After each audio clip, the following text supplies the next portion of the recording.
આ પરિણામ વિદ્યાર્થીઓનો પુરુષાર્થ અને મારા માર્ગદર્શક શિક્ષકશ્રીઓનો અથાગ પ્રયત્ન છે, એનું પરિણામ છે. આપણે એને ખૂબ તાળીઓથી વધાવીશું.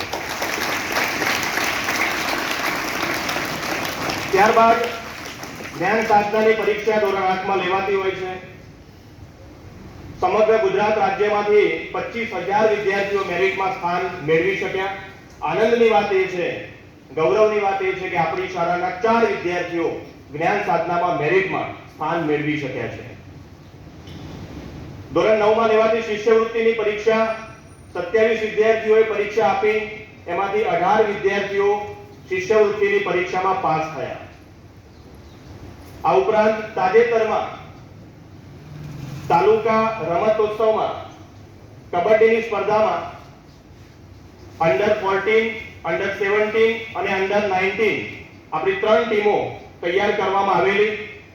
ગોરલ હાઈસ્કૂલ મુકામે તાલુકા કક્ષાનો રમતોત્સવ હતો. ગૌરવની વાત એ છે કે એમાંથી અંડર 17 અને અંડર 19 ની ટીમ, વાણપુર હાઈસ્કૂલની ટીમ ચેમ્પિયન બની છે. જે આવનાર દિવસોમાં એટલે કે 3 સપ્ટેમ્બરના દિવસે અંડર 17, અંડર 19 જિલ્લા કક્ષાએ સમગ્ર ઈડર તાલુકાનું નેતૃત્વ વાણપુર હાઈસ્કૂલના વિદ્યાર્થીઓ કરવાના છે. આ તબક્કે આપણે એમને શુભેચ્છાઓ પણ પાઠવીએ છીએ અને પરમ કૃપાળુ પરમાત્માને પ્રાર્થના કરીએ છીએ કે આપણા વિદ્યાર્થીઓ જિલ્લામાં પણ ચેમ્પિયન બને, રાજ્ય કક્ષા સુધી પોતાનો સુંદર દેખાવ રજૂ કરે